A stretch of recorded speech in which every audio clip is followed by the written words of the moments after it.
Hi வணக்கம். இன்றைக்கு நான் உங்களுக்கு பேரிச்சம்பழ கேக் எப்படி செய்கிறதுன்னு சொல்லி தான் இந்த வீடியோவில் ஷேர் பண்ணியிருக்கிறேன். நிறைய பேர் என்னிட்ட கேட்டிருந்தீங்க இதை செய்து காட்ட சொல்லி. நான் சின்னதாக ஒரு ஷார்ட்ஸ் வீடியோ ஒன்று போட்டிருந்தேன். அதை பார்த்துட்டு நிறைய பேர் என்னிட்ட ரெசிபி போடுங்கன்னு சொல்லி கேட்டிருந்தீங்க. எடிட் பண்ணி போடுறதுக்கு கொஞ்சம் டிலே ஆகிட்டுது, அதனால் எல்லாருக்குமே சாரி.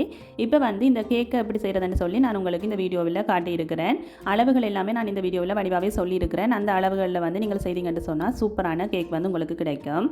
நான் இன்றைக்கி 500 கிராம் பேரிச்சம்பழத்தை வச்சு தான் இந்த கேக் செய்ய போகிறேன். இந்த பேரிச்சம்பழம் விதைகளோடு தான் இருக்குது. விதைகளோட சேர்த்து தான் 500 கிராம் இருக்குது. நான் சொல்கிற அளவுகள் எல்லாமே இந்த 500 கிராம் பேரிச்சம்பழத்துக்கான அளவுகள் தான். உங்களுக்கு கூட குறைவாக நீங்கள் செய்யணும்னு சொன்னால் அதுக்கேற்ற மாதிரி மற்ற பொருட்களின் அளவுகளை நீங்கள் அட்ஜஸ்ட் பண்ணி சேர்த்துக்கொள்ளுங்க. இப்போ நான் இந்த பேரிச்சம்பழத்தின் விதைகளை எடுத்துட்டு அதை சின்ன சின்னதாக வெட்டி எடுத்துக்கொள்ள போகிறேன். சின்ன பிள்ளைகள் பெரும்பாலும் பேரிச்சம்பழத்தை விரும்பி சாப்பிட மாட்டினோம். ஆனால் பேரிச்சம்பழத்தில் நிறைய சத்துக்கள் இருக்குது, கண்டிப்பாக சாப்பிட வேணும். அப்படிப்பட்ட பிள்ளைகளுக்கு நீங்கள் இந்த மாதிரி கேக்காக செய்து கொடுத்தீங்கன்னு சொன்னால் ரொம்பவே விரும்பி சாப்பிடுவினா. எங்கண்ட வீட்டில் இருக்கிற பிள்ளைகளும் அப்படித்தான், அவைகளுக்கு பேரிச்சம்பழம் பிடிக்காது. ஆனால் நான் இப்படி கேக்காக செய்து கொடுத்தா ரொம்பவே விரும்பி சாப்பிடுவினா. இந்த மாதிரி நான் எல்லா பேரிச்சம்பழத்தையும் விதைகளை நீக்கிட்டு சின்ன சின்னதாக வெட்டி வச்சுருக்கிறேன். இதை நாங்கள் இப்போ ஊற வைக்கணும். அதுக்காண்டி பார்த்தீங்கன்னா நான் தேயிலை சாயம் ரெடி பண்ண போகிறேன். ஒரு கப்பில் நான் 5 பேக்கெட் தேயிலை பேக்கெட் எடுத்துருக்கிறேன். நீங்கள் சொறி தயிர் எடுக்கிறேன்னு சொன்னால் ஒரு டேபிள் ஸ்பூன் அளவுக்கு நீங்கள் சொறி தயிர் எடுத்துக்கொள்ளலாம். அதுக்குள்ளே நான் நல்லா கொதித்த சுடுதண்ணி ஊற்றுறேன். இது கிட்டத்தட்ட ஒரு 700 மில்லிலிட்டர் அந்த மாதிரி இருக்கும். சுடுதண்ணியில் இந்த தேயிலை சாயத்தை நல்லா ஊற வச்சு நாங்கள் எடுக்கணும். குறைஞ்சது ஒரு 10 நிமிஷம் வேண்டாலும் அப்படியே விடுங்கோ. அப்போ தான் அந்த சாயமெல்லாம் தண்ணியில் இறங்கும். இப்போ நான் வெட்டி வச்சிருக்கிற பேரிச்சம்பழத்துக்குள்ள ஒரு தேக்கரண்டி அளவுக்கு பேக்கிங் சோடா சேர்த்துக்கொள்கிறேன். பேக்கிங் சோடாவை சேர்த்துட்டு நாங்கள் ஏற்கனவே ரெடி பண்ணி வச்சுருந்த தேயிலை சாயத்தை அதுக்குள்ளே ஊற்றிக்கொள்ளுவோம். தேயிலை சாயம் பார்த்தீங்கன்னு சொன்னால் அந்த பேரிச்சம்பழத்துக்கு மேலே நிற்கணும். அந்த அளவுக்கு நீங்கள் ஊற்றினா தான் கணக்காக இருக்கும். இந்த மாதிரி தேயிலை சாயத்தை ஊற்றிட்டு ஒரு கரண்டியால் நல்லா கலந்து விட்டுக்கொள்ளுங்க. இதை நாங்கள் ஊற வைக்கணும். குறைஞ்சது 2 மணித்தியாலம் வேண்டாலும் நீங்கள் ஊற வைக்க வேணும். அப்போ தான் அந்த பேரிச்சம்பழம் நல்ல சாஃப்டாக வரும். நான் இரவே ஊற வச்சுட்டேன். இரவு ஊற வச்சுட்டு அடுத்த நாள் காலமை கேக் செய்தேன். நான் இது அடுத்த நாள் காலமை பேரிச்சம்பழம் நல்லாவே ஊறி வந்திருக்குது. கிட்டத்தட்ட 12 மணித்தியாலத்துக்கிட்ட நான் ஊற வச்சிருந்தேன். நான் அவ்வளவு நேரம் வைக்க வேண்டுமென்ற அவசியம் இல்லை. நான் இரவு செய்து வச்சபடியாக அவ்வளவு நேரத்துக்கு வச்சுருந்தேன். நான் நல்ல சாஃப்டாகவே வந்திருக்குது. இப்போ நான் பேரிச்சம்பழத்தை ஒரு மிக்சி ஜாருக்குள்ளே போட்டு நல்ல ஃபைனாக அரைச்சி எடுக்க போகிறேன். உங்களுக்கு விருப்பம்னு சொன்னால் நீங்கள் அரைவல் நுறுவலை அரைச்சும் சேர்த்து கொள்ளலாம். பேரிச்சம்பழம் கடிபடுற மாதிரி கேக்கில் இருக்கணுமெண்டா நீங்கள் அந்த மாதிரி செய்து கொள்ளலாம். நான் நல்ல ஃபைன் பேஸ்ட்டாக அரைச்சி தான் சேர்க்க போகிறேன். பேரிச்சம்பழத்தை நல்லா ஃபைன் பேஸ்ட்டாக அரைச்சிட்டு அதை ஒரு சைடில் வச்சுட்டு இங்கே நான் மாவை அரைச்சி எடுத்துக்கொள்ள போகிறேன். மாவு நான் 300 கிராம் எடுத்துருக்கிறேன். அதோட 2 தேக்கரண்டி அளவுக்கு பேக்கிங் பவுடரையும் சேர்த்து நல்லா அரைச்சி எடுத்துக்கொள்ளுவோம். நீங்கள் எந்த கேக் செய்கிறதா இருந்தாலும் மாவையும் பேக்கிங் பவுடரையும் நல்லா அரிச்சு போட்டு சேர்த்துக்கொள்ளுங்க. அப்போ தான் கேக் நல்லா சாஃப்டாக வரும். கேக் பட்டர் மிக்ஸ் பண்ணிக்குள்ளே கட்டிகள் எதுவும் இல்லாமல் நல்ல ஸ்மூத்தான பேஸ்ட்டாக உங்களுக்கு கிடைக்கும். அடுத்ததாக பெரிய ஒரு மிக்சிங் பவுல் எடுத்து அதுக்குள்ளே நாங்கள் ஏற்கனவே அடித்து வச்சுருக்கிற பேரிச்சம்பழத்தை சேர்த்துக்கொள்கிறேன். அதோட அந்த மிக்சி ஜாருக்குள்ளே ஒரு 1/2 கப் அளவுக்கு பால் சேர்த்து அதை கழுவி நான் இதுக்குள்ளே ஊற்றிக்கொள்கிறேன். பால் இப்போ 1/2 கப் சேர்த்துருக்கிறேன். பிறகு தேவைப்பட்டால் மிச்சத்தை சேர்த்துக்கொள்ளலாம். பாலையும் அந்த பேரிச்சம்பழத்தையும் நல்லா கலந்து எடுத்துக்கொள்ளுவோம். பாலும் பேரிச்சம்பழமும் நல்லா கலந்து வர அளவுக்கு இதை வடிவாக கலந்து கொள்ளுவோம். அடுத்ததாக நான் சன்ஃப்ளவர் ஆயில் எடுத்துருக்கிறேன். 450 ml அளவுக்கு எண்ணெய் எடுத்துருக்கிறேன். எண்ணெயையும் சேர்த்து நல்லா மிக்ஸ் பண்ணி கொள்ளுவோம். எண்ணெய் ஃபுல்லாக அந்த பட்டரோட சேராது. பிறகு மா போட்டதுக்கு பிறகு தான் எல்லாமே ஒன்று சேர்ந்து வரும். இப்போ ஓரளவுக்கு மிக்ஸ் பண்ணி எடுத்துக்கொள்ளுவோம். அடுத்ததாக நான் சீனி எடுத்துருக்கிறேன். சீனியை நல்லா பவுடர் பண்ணிட்டு தான் சேர்த்துருக்கிறேன். அரை வாசியாக போட்டு மிக்ஸ் பண்ணி கொள்ளணும். சீனியை நீங்கள் பவுடர் பண்ணாமல் சேர்த்திங்கன்னு சொன்னால் கன நேரம் எடுக்கும் கரைகிறதுக்கு. அப்படி ஒருவேளை நீங்கள் சீனியை பவுடர் பண்ணாமல் சேர்க்கிறதா இருந்தால் எண்ணெய் சேர்க்கிறதுக்கு முதலே சீனியை சேர்த்து சீனி நல்லா கரைஞ்சதுக்கு பிறகு எண்ணெயை சேர்த்து மிக்ஸ் பண்ணுங்க. இந்த மாதிரி ஒரு விஸ்கால் மிக்ஸ் பண்ணிங்கன்னு சொன்னால் உங்களுக்கு ஈஸியாக இருக்கும். இந்த கேக் செய்கிறதுக்கு எலக்ட்ரிக் பீட்டர் எல்லாம் தேவைப்படாது. இந்த மாதிரி ஒரு ஹேண்ட் விஸ்க் இருந்தாலே போதும்.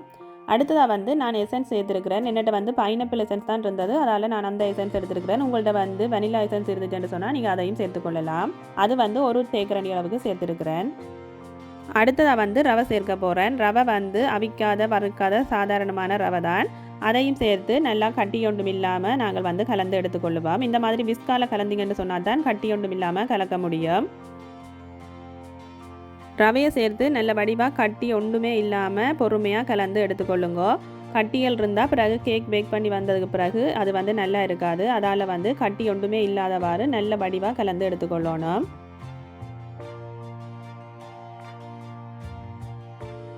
இப்போ வந்து நான் ரவையை நல்ல வடிவாக கலந்து எடுத்துட்டேன். கட்டி ஒன்றுமே இல்லை. அடுத்ததாக வந்து நான் மாவு சேர்க்க போகிறேன். ஏற்கனவே நாங்கள் அரித்து வச்சுருந்த மாவையும் பேக்கிங் பவுடரையும் வந்து இப்போ சேர்த்துருக்கிறேன். அதை வந்து ஒரே அடியாக சேர்க்காமல் கொஞ்சம் கொஞ்சமாக சேர்த்து நல்ல வடிவாக கலந்து எடுக்கணும்.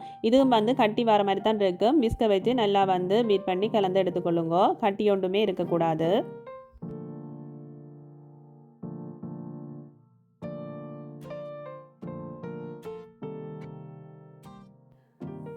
மாவை கொஞ்சம் கொஞ்சமாக போட்டு இந்த மாதிரி நல்ல வடிவாக மிக்ஸ் பண்ணி எடுத்துக்கொள்ளுங்க.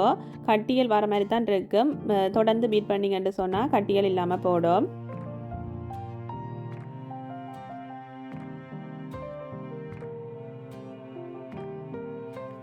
இந்த மாதிரி கட்டியல் ஒன்றுமே இல்லாதவாறு நல்ல வடிவாக கலந்து எடுத்துக்கொள்ளணும். இப்போ வந்து எங்கள்கிட்ட கேக் பட்டர் ரெடி ஆகிட்டுது. கடைசியாக பார்த்தீங்கன்னு சொன்னால் நான் வந்து கஜு நட்ஸ் சேர்க்க போகிறேன். உங்களுக்கு விருப்பம் வேண்டால் சேர்க்கலாம். இதை விட வேறு ஏதாவது நட்ஸ் உங்களுக்கு விருப்பம் வேண்டாலும் இதோட சேர்த்துக்கொள்ளலாம். கஜு நட்ஸை நான் இந்த பட்டரோடையே சேர்த்து மிக்ஸ் பண்ணிட்டு தான் பேக் பண்ண போகிறேன். இல்லைன்னு சொன்னால் நீங்கள் ட்ரேயில் பட்டரை ஊற்றிட்டு அதுக்கு பிறகு மேலால் கஜு நட்ஸை தூவி போட்டும் பேக் பண்ண வைக்கலாம். உங்களோட விருப்பம்தான். நட்ஸை வந்து சேர்த்துட்டு நல்ல வடிவாக கலந்து எடுத்துக்கொள்ளுவோம். அடுத்ததான் நாங்கள் இனி கேக்கை பேக் பண்ண வைக்கலாம். இப்போ வந்து நான் கேக் ட்ரேயில் பட்டர் பேப்பரை போட்டுட்டு நாங்கள் அடித்து வச்சிருக்கிற அந்த கேக் பட்டரை ஊற்றிக்கொள்கிறேன். இந்த கேக் ட்ரே பார்த்தீங்கன்னு சொன்னால் ஓவன் சைஸில் இருக்கக்கூடிய பெரிய சைஸ் ட்ரே தான். நான் சொன்ன அளவுகளில் வந்து நீங்கள் செய்தீங்கன்னு சொன்னால் அந்த பெரிய தட்டில் வந்து நீங்கள் வைக்கலாம். இப்போ வந்து நான் பட்டரை வந்து சமப்படுத்தி விட்டுக்கொள்கிறேன். எல்லா மூல பக்கங்கள்லாம் போகக்கூடிய மாதிரி நல்ல வடிவாக ஸ்ப்ரெட் பண்ணி இதை வந்து லெவல் படுத்தி எடுத்துக்கொள்கிறேன். ஓவனை வந்து நான் ஏற்கனவே ஒன் பண்ணி வச்சுட்டேன். 10 நிமிஷம் ப்ரீஹீட் பண்ணின ஓவனுக்குள்ளே இப்போ கேக்கை வச்சு நாங்கள் பேக் பண்ணி கொள்ளுவோம். கேக்கை வந்து நடுவில் இருக்கிற மாதிரி வச்சுக்கொள்ளணும். ஆகலும் மேலே வைத்தீங்கன்னு சொன்னால் மேல் பக்கம் வந்து சீக்கிரமாக கருகிடும். இந்த மாதிரி நடுவில் இருக்கிற மாதிரி வைத்தீங்கன்னு சொன்னால் தான் கீழே மேலே எல்லாம் வந்து சமமாக பேக் ஆகி உங்களுக்கு வந்து வரும். கேக் வந்து சூப்பராக பேக் ஆகி வந்துட்டுது. நான் 180 பாகை செல்சியஸில் 35 நிமிஷம் விட்டு எடுத்தேன். நான் கேக் வந்து நல்லா ஆறணும். அதுக்கு பிறகு தான் கட் பண்ண வேணும். அப்போ தான் வந்து உங்களுக்கு நல்ல வடிவான ஷேப்பில் வந்து கேக் கிடைக்கும். நான் வந்து கேக்கை நல்லா ஆற விட்டுருந்தேன்னா நான் எங்கள் வீட்டில் இருந்தாங்களுக்கு பொறுமை இல்லை. எப்போ வந்து வெட்டுவீங்கள்னு கேட்டுக்கொண்டே இருந்துச்சுன்னா அதால் ஃபுல்லாக என்னால் ஆற விட முடியலை. கொஞ்சம் வந்து உள்ளுக்குள்ளே சூடு இருந்தது. இருந்தாலும் நான் வந்து கட் பண்ணிட்டேன். நீங்கள் வந்து நல்லா ஃபுல்லாக கூலானது பிறகு வெட்டினீங்கன்னு சொன்னால் அந்த ஷேப் வந்து நல்ல சூப்பராக வந்து உங்களுக்கு கிடைக்கும்.